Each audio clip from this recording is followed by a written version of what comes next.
Hi fellas. We have automotive update here. 2023 Ford Expedition review. No V8 and better for it. When it comes to the 2023 Ford Expedition, its greatest asset rests under the hood.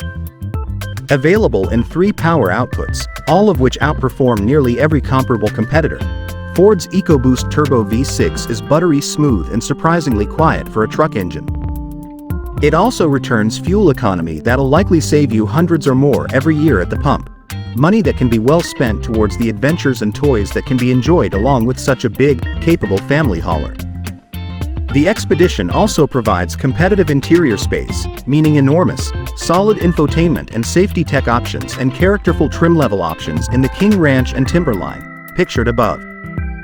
Of course, the full-size SUV segment has never been more competitive considering how good GM's various entries have become with the introduction of the Jeep Wagoneer.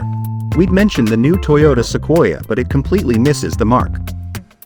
That makes the Expedition's job that much harder in attracting attention, especially with an interior that's just not as appealing visually or in quality as its main rivals. It's no longer a carbon copy of the F-150 cabin, which is nice, but it's hard not to think Ford couldn't have gone further as Chevy, GMC, Jeep and even Toyota did. That said, it's the one main demerit in a big family SUV that is otherwise very strong. What's new for 2023? After substantial changes were made last year, including the introduction of the new Timberline pictured above, the Expedition carries over into 2023 unchanged apart from wheel design availability and a new red paint color. What are the Expedition interior and in-car technology like?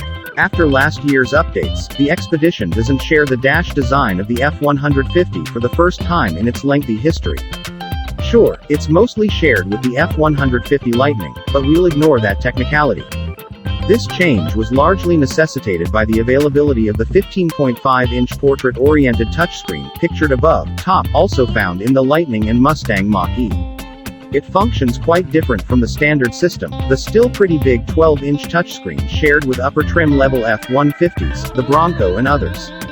It is pictured above, bottom right. Though different, we find both easy to use, but certainly wouldn't hesitate to check the box for the bigger screen.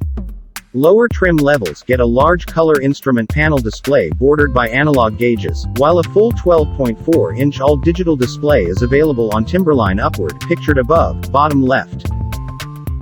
Unfortunately, while the Expedition interior is now less trucky in appearance, its materials quality isn't as strong as its GM and Jeep competitors. The design also seems a bit low rent compared to what you'll see in those rivals, especially with the small touchscreen-based design. The Jeep Wagoneer in particular puts it to shame, and upper Expedition trim levels in particular just don't provide a sufficiently high luxe vibe. If you are considering a King Ranch or Platinum, it would definitely make sense to check out the mechanically related Lincoln Navigator instead. That is Automotive Update today. What's your opinion, fellas?